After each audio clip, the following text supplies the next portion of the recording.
Good morning, great people. Thanks for tapping into another Monday Matters segment. Today is April the 19th, 2021, and I want to know, why is it so difficult for us to let go and move on? Well, for one, I know that people do not like to come to terms with their reality. Like, some people like playing the victim. Some people like living in a space of anger. Some people like living in a space of the attention that they receive because they're so victimized or because they're so sad and caught up in their own stuff.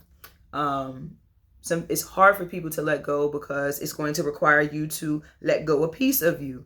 If who you were back in a situation, in a time in your life, was who you were in that moment, and that is no longer you, then it's time for you to let go of that person. Like, I feel like that's a crutch. When you hold on to who you used to be or what you used to be or what you labeled yourself as, when you use that constantly, it's a crutch for you to get through, instead of you actually letting go of the crutch and seeing what you can do on your own.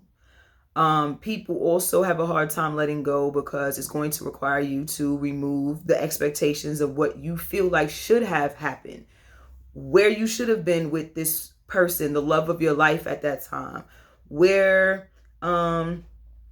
you should have been if you accepted that position, where you should have been if you didn't go X, Y, and Z, where you should have been if your parents stayed around or if they left. Like, there's so many different areas in life where we make these shoulda, coulda, woulda's in our head, but you didn't, we didn't, I didn't, whatever. Like, life still goes on, life doesn't stop just because you should have done this and you could have and you would have, but you didn't. I mean, I'm not saying live with the regret behind it, but you have to get the lesson out of it.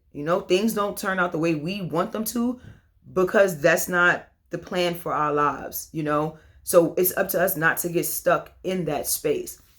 People also have a hard time letting go because there's an emotional and a physical attachment to a person, place, or thing, But again, having that attachment, if it doesn't serve us, then we need to let it go. And having like these deep attachments with these things, people, whatever have you, it's going to cause some suffering to us when we have to release it, because it's like this person has, or this thing has, some type of control within you, and if you don't like the way that makes you feel, then yes, you have to work through the emotions of the pain, the hurt, the anger, the sadness. You have to work through all of that.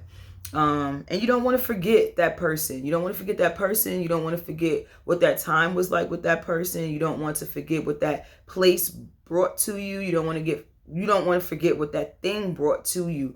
So, you don't want to forget how you felt in that moment, But again, if it doesn't serve you, then you need to let it go, because you're constantly going to be living in a past space, which is not going to allow you to grow. So how do we let go? First, acknowledgement, acceptance, being thankful for the truth, accepting the truth, and accepting the lesson that comes with whatever space and time you were in that moment. Sometimes we don't get it right away. Sometimes we get it later on down in life, and that's okay. Forgiving yourself in order to forgive someone else.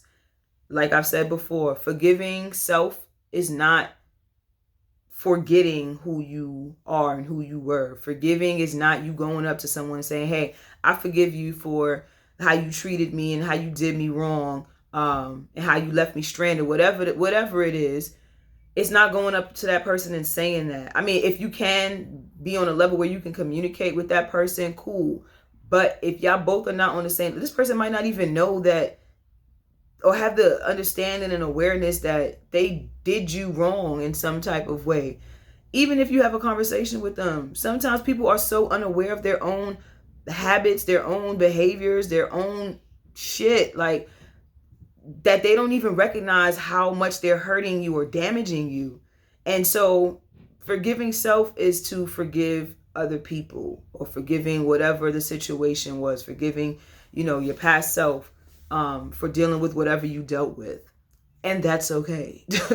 Other ways to forgive. Sometimes you have to isolate yourself, and not isolating yourself to just be depressed, well, you have to go through the emotions actually if you're going to isolate yourself, but isolate yourself in a sense that's beneficial to you. Journaling, limiting contact with the person or the people who made you feel some type of way, avoiding social media.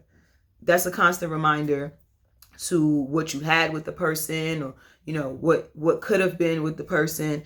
You just want to be mindful of who you are being in the now, compared to who you were in the past. I'm not saying dwell on it, spend too much time on it, but reflect on who you were in that moment and what you needed to be in that moment compared to who you are now. But focus more on the now. What are you doing now to help you let go so that you can move on? Check in with your circle. Are you being inspired and motivated by the people around you, or are the conversations that you're having with them contributing to the sadness that you're feeling, the depression that you're feeling, the anger that you're feeling? You need to be around people who are going to uplift you and make you feel like you are worthy. You need people who are going to remind you of the greatness that you possess, the great person that you are. Take control of your life, guys. Take control of your life, and do not allow other people to have that much control over you to where you don't get to experience the joy and peace and freedom of life. I know firsthand that I've experienced everything that I shared with you guys. Trust me, I've experienced it. I wouldn't come here and try to have these conversations with you guys if I didn't go through it myself. So get up today, start focusing on your inner self, gain that inner peace, rebuild yourself every day. Be sad if you have to, but you got to bounce forward. It's time to bounce forward, because you're not going to enjoy life the way that it's intended for you until you get up and let go of the things that you need to let go in order to move on. That's my time today, guys. Y'all bless. Peace.